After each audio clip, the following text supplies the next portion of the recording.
Gua pernah nge-review monitor Lenovo L24M40 1 tahun yang lalu. Itu adalah monitor Type-C warna putih yang termurah menurut gue di kelasnya dia waktu itu.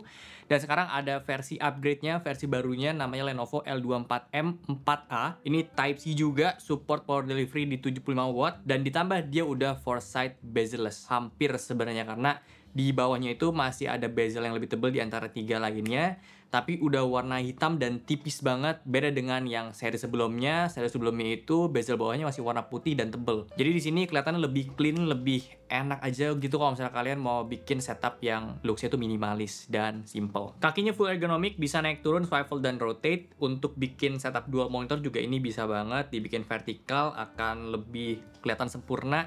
Mau kalian bezel bawahnya itu nempel dan dibikin vertikal kayak gini pun akan sempurna banget, karena ya bezelnya itu udah hampir nggak ada, jadi kelihatannya itu lebih seamless. Untuk di setup gua yang punya meja 160 cm sih, ini rasanya emang jadi kekecilan ya. Meja gue emang lebih cocok untuk pakai monitor ukuran 27 inch. Jadi kalau misalnya gua pakai monitor gua yang biasa di 27 inch, ditambahin lagi dia punya monitor 24 inch secara vertikal di dual monitor, gitu akan perfect banget sih. Ini full design monitornya, full putih dan ada sedikit aksen silver di belakangnya, dan punya phone holder juga. Mereka masih pertahanin desain stand yang lama yang kayak L24M40, yang jadi pembeda banget memang dari desain sebelum itu. Di bezelnya mereka fokus di situ. Jujur buat gue pribadi sih nggak ada masalah sama sekali, karena gue tetap pentingin bezel yang tipis ya dibanding kaki yang berubah, karena kaki itu bisa kita pakein arm monitor lain, tinggal cari aja yang VESA itu di 100 x 100 mm sesuai sama ukuran VESA-nya monitor ini. OSD-nya joystick di belakang kanan dan ada 2 tombol juga. Ini full untuk portnya, satu HDMI 1.4,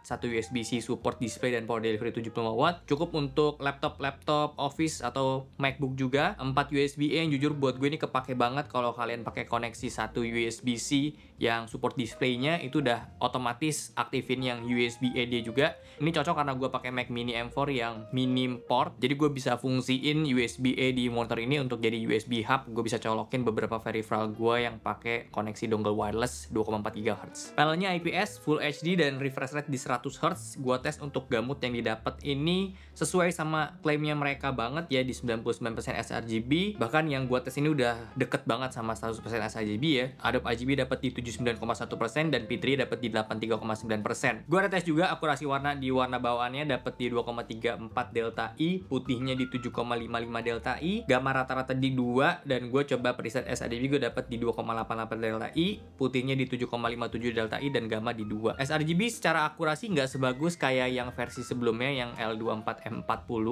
Justru di sini lebih bagus yang warna bawahnya dia, tapi jujur gue nggak bisa bilang exact kalau yang seri lama itu lebih bagus dibanding ini, karena gue sekarang udah pakai alat yang beda. Jadi kalau mau di compare apple to apple, dibandingin beneran lebih bagus yang mana, ya gue harus tes yang L24M40 itu pakai alat yang sekarang. Tapi balik lagi, ini nggak pasti, bisa jadi emang panelnya beda juga. Tahu ya, kemungkinan alat yang gue pakai beda. Tapi artinya kalian bisa manfaatin aja L24M4A ini di preset bawaannya, karena itu lebih bagus dibanding yang sRGB. Kalau kalian mau putih yang lebih bagus, kalian bisa pilih yang di standar aja. Rata-rata warna itu dia dapat di 2,89 delta I dan putihnya di 1,61 delta I. Terus mereka tuh kasih beberapa profile warna juga, dan salah satunya itu game yang gue tes. Game ini gue surprisingly impress sama datanya sih ya, karena gue dapetin angka yang lumayan oke di 2,03 delta I untuk putihnya, dan warna rata-rata itu di 2,57 delta I. Biasanya kalau profil warna di monitor lain tuh agak kurang, justru bagusnya itu biasanya di preset standar atau user. Akhirnya gue coba untuk kalibrasi di 2 profil warna, di game sama di standar. Sayangnya di game ini gue nggak bisa ubah RGB-nya dia, jadi gue nggak bisa maksimalin warna putihnya. Hasil yang didapat, warna rata-rata emang jadi lebih akurat di 2,41 delta I, tapi putihnya jadi kurang ya di 2,47 delta I. Dan untuk di mode standar, gue coba targetin brightness 200 nits, dan gue bisa ubah RGB-nya untuk push putihnya. Kalian bisa ikutin settingannya, merah gue setting 93, hijaunya gue setting 92, dan birunya gue setting di 92 juga, brightness di 82, dan dapat putihnya di 0,55 delta I. Dan ini jadi warna putih yang paling akurat dari semua data yang udah kita coba tadi. Dan untuk rata-rata warna ini masih di 2,22 delta I. Dan untuk gamma, walaupun gue udah targetin di 2,2, dia tetap stuck di 2 aja. So gue bisa bilang untuk akurasi warna monitor ini memang mentok di sekitaran 2 delta I aja. Jadi bukan yang memang warnanya tuh akurat banget untuk kelas profesional. Tapi putihnya gue perlu appreciate setelah dikalibrasi bisa kita push sampai di 0,5 delta I. Dan sebenarnya gue agak bingung itu gamanya gue nggak bisa push lagi di 2,2 karena biasa gue pakai 2,2. Efeknya itu dia punya warna hitam atau kontrasnya itu nggak akan sekontras di 2,2 atau di 2,4. Jadi kalau buat kalian yang memang nggak suka monitor terlalu kontras, ya ini bisa jadi opsi. Tapi gue pribadi emang lebih nyaman pakai di 2,2. Konklusinya ini monitor memang menurut gue oke banget secara desainnya. Dan kalau misalnya kalian emang mau punya setup cantik, estetik, dan clean gitu ya, dari dia punya bezel yang tipis, terus warna putih juga, Type-C juga, menurut gue itu udah jadi poin penting untuk pertimbangin monitor ini biar jadi monitor utama di setup yang kalian punya yang cantik itu. Karena jujur gue concern banget sih sama monitor yang udah support Type-C ya untuk di kebutuhan gue sekarang. Tinggal colok ke Mac Mini, beres gitu. Gue nggak perlu setup HDMI lagi, colok-colok yang lain-lain lagi. Apalagi kalau misalnya kalian pakai laptop, ini udah langsung ngecharge kalian punya baterai laptop gitu. Ngurangin lah kabel-kabel di atas mejanya. Dan untuk kualitas warna ya di sini cukup aja, bukan yang sampai ranah profesional, belum bisa di bawah 2 delta I dari yang gue tes ya.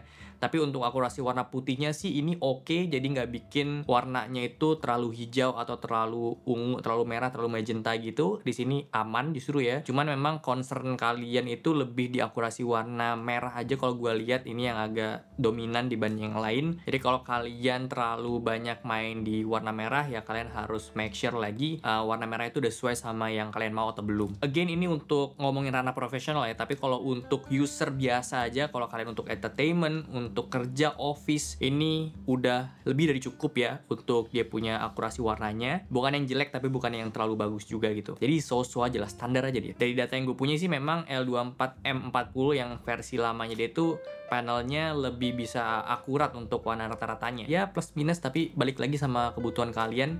Secara harga juga ini oke, 2 juta dan bisa dapat diskon juga. Gua cek sih ada yang jual di 1,9 juta juga ya. Dapat garansi 3 tahun dan Lenovo seperti biasa juga ada servis yang antar jemput untuk klaim garansinya. Jadi ya kalau kalian tertarik dan kalian mau pakai settingan gua supaya kurang lebih hasil panelnya mirip-mirip ya, bisa pakai ICC profile yang udah gue taruh dan ikutin settingan yang tadi udah gue kasih juga untuk OSD profilenya. Jadi ya segitu aja untuk video kali ini. Thank you banget udah nonton. Kalau suka boleh like, share, dan subscribe. Gue Okto, sampai jumpa di video selanjutnya. Terima kasih.